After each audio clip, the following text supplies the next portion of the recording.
7. Erica, do you see me? Erica? Erica? What's our time? About 1 minute. Erica, we got 1 minute.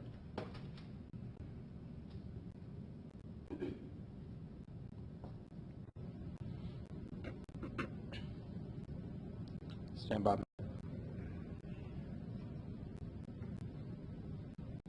Yeah, we're about less than 60 seconds away from that update from Chief of Investigations Tom Hackney. This is in reference to Lonzie Barton. We have been covering this story wall to wall since that little boy went missing about 3 weeks ago.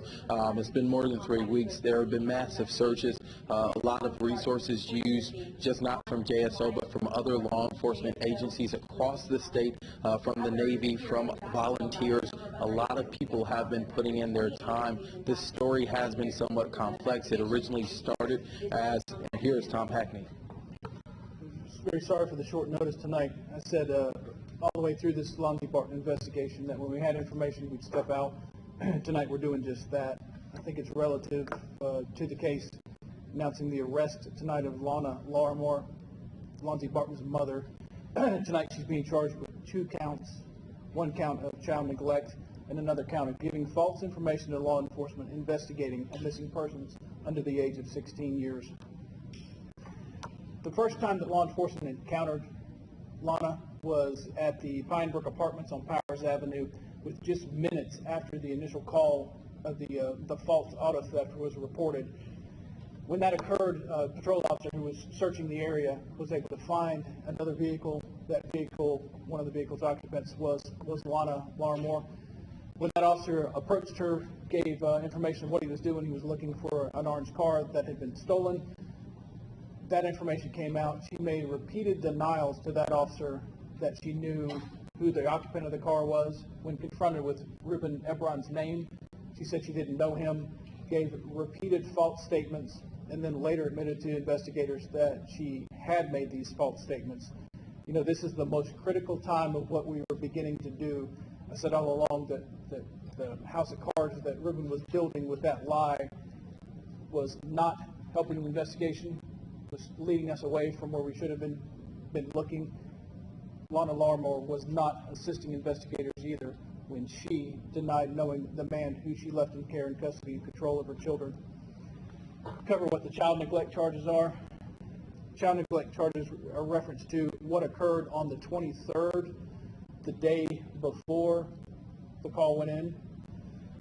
Earlier in that afternoon, Lana and Ruben were together in their apartment on Old Kings Road when it was pointed out to Lana that Lonzie had a bruise on the back of his head that was some area behind the child's ear that Lana had not seen prior to that occasion.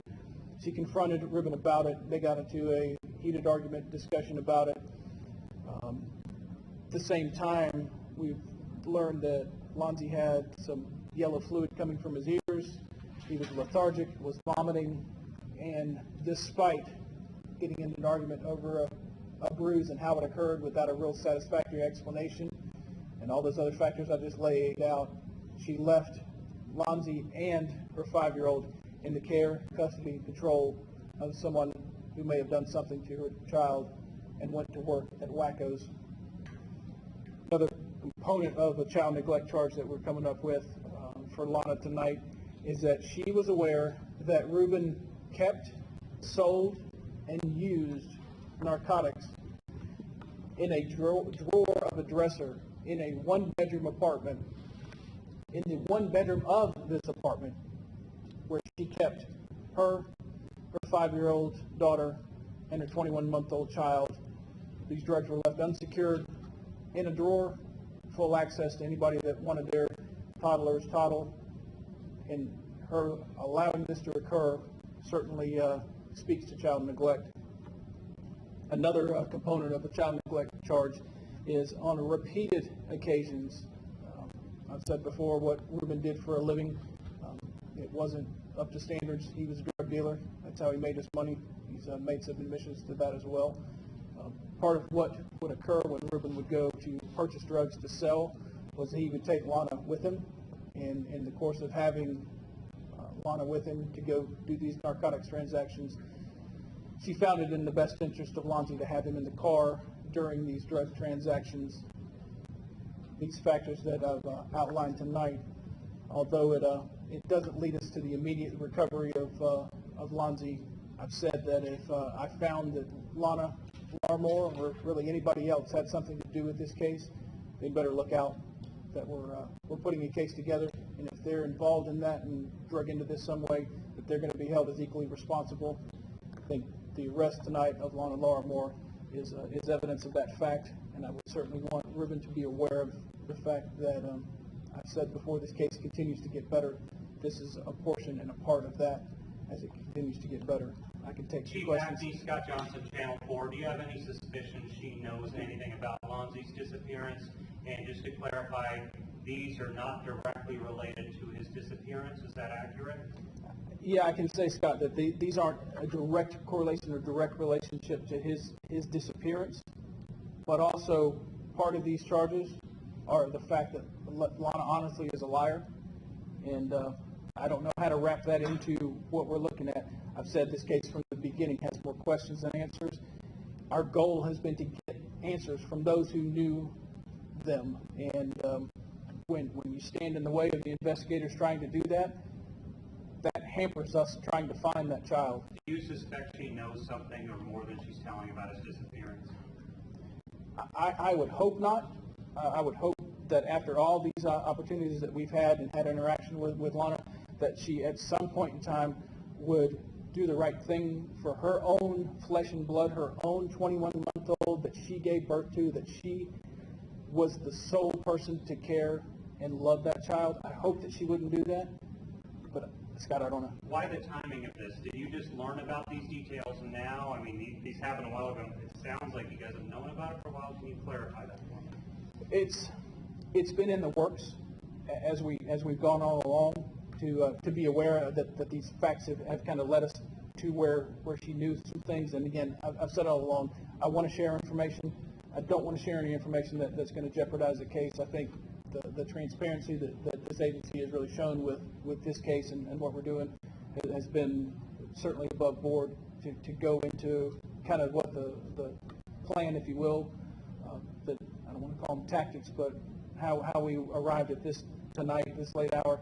I don't want to go. Is there a concern that the bruising and the fluid he had anything to do with what happened maybe the next day? Maybe he was injured and was deceased as a result of that, or something that they're holding back?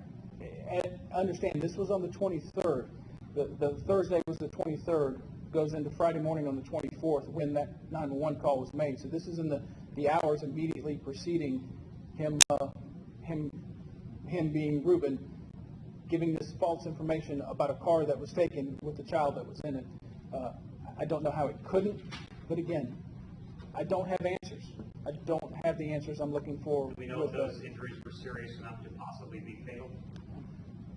Without having evidence of that, it's hard. Like I said, we're working to build this case, truly to build a murder case against Ruben with this. I think this is part of just that.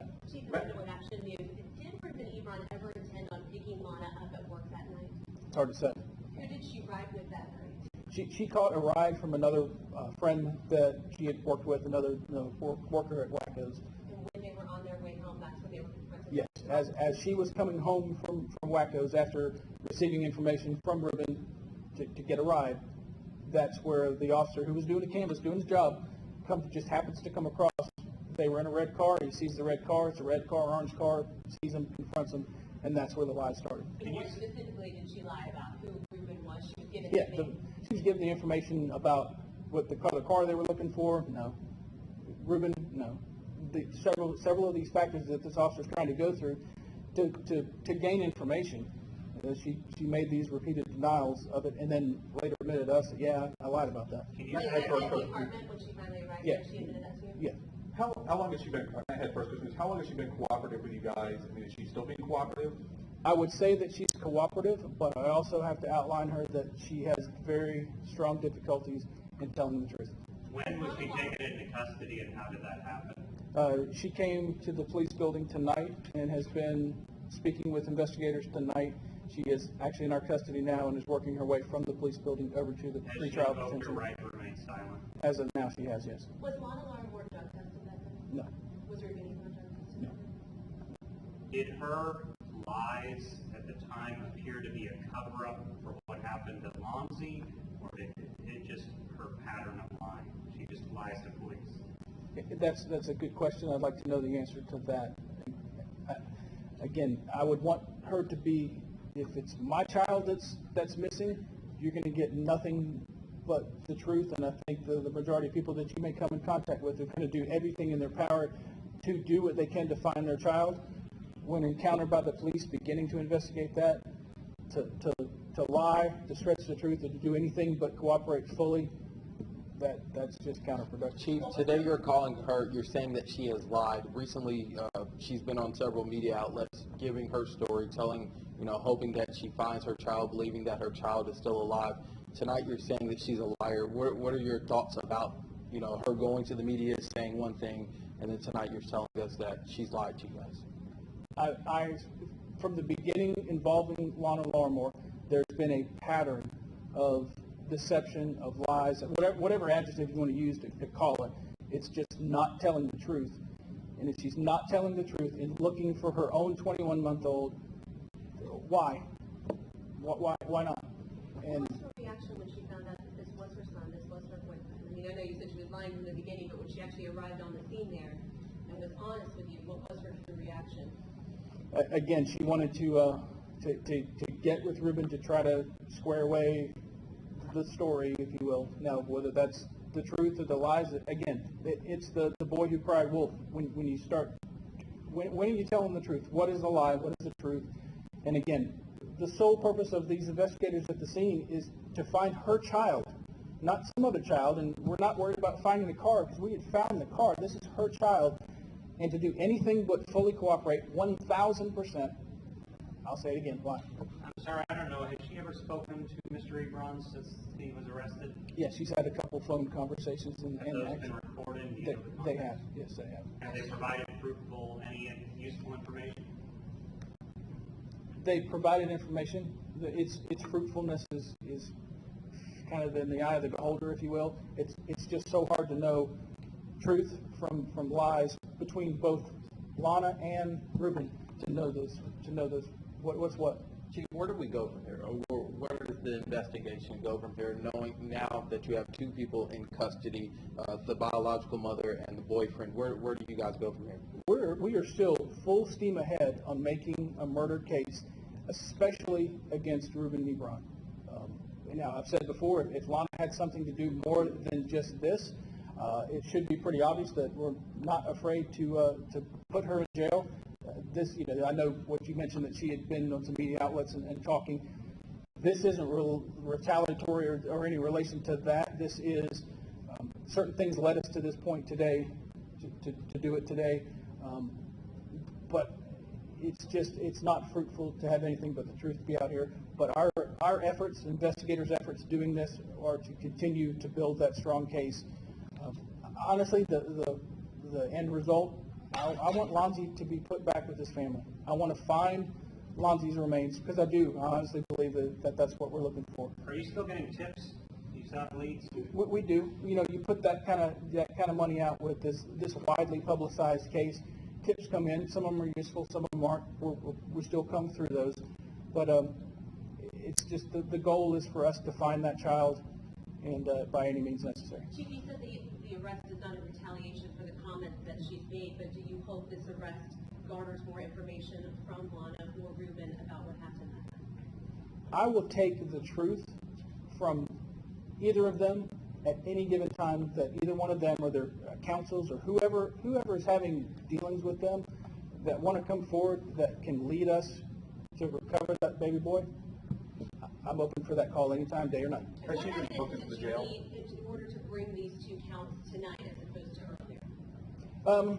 I've kind of outlined the facts that led us to the grounds for these charges. So that's what we do with getting these charges. And this is what she's being charged with tonight, and she'll go through the normal arraignment process and all that. But as it relates tonight, she is on her way to the jail now. Okay, is she still inside this building? She's still, she may very well be. I'm not sure where they are because I was preparing to come speak to the public, and I'm not sure where she is. But Clarify, how did you find out about Lonzie's injuries? Who told you about those injuries? I don't want to outline that if I can. This is these are people known to both Ruben and Lana within Third party? within their circle. Yeah, third party. How would you describe their relationship, Ebron and Lana? I mean, you said they were going on drug deals together. You know, I mean, is it just simple boyfriend-girlfriend, or is there more to it than that? I noticed through some of the information that came out over the weekend that she has Ruben's name tattooed on her side. I'd say that's pretty close. If you're going to tattoo somebody's name, I don't have anybody's name tattooed on me. She's got his name tattooed on her side. I'd say it's pretty Back up, darn close. can you say it was the roommate who gave you that information? I can say no. It wasn't. Has she at all talked to the search for Lonzie? The roommate is a male, and yes, he has. I'm sorry, Lana, Yes, your roommate. Lana's helped. Like I said, I've said all along, when we call Lana, she's been reactive. She comes down. She helps us go through evidence. She'll help look through what we have. But again, this has all been tinged from the beginning with, is this just another lie? And I'm frankly tired of the lies. What was her initial reaction when you guys said we're charging you and you're going to jail tonight? None too happy. What do you mean not too happy? Does she disagree with it? Does she feel she's innocent based on your reading of her demeanor? Hard to say. You know, she was cooperative on her own volition tonight. Not aware that she was going to be arrested, that there was an arrest warrant. You guys had called her to come down? and Again, speak she's about she's this? she's cooperative to this point, and whether she what she believes and what she doesn't believe, Scott, I'm not going to try to put myself in her head. Frankly, I wouldn't want to be there. Do you believe that the incident on the 23rd had anything to do with what happened on the 24th? It's direct relationship in time to all those things that happened. I have no crystal ball. I can't tell. But again, it's relationship time-wise. You can't help to think it may be somehow tied to Are it. you looking at anyone else possibly arresting, or is it really these two who are your prime people who lied and all this? I'd say these are the two prime, but I'm not going to limit myself or limit the scope of what these detectives are working really day and night to try to put this together. That if somebody else comes to mind that's in our way, that's not helping us do what we need to do, then they better watch out too. Anything else? Thank y'all very much. Sorry for the late hour.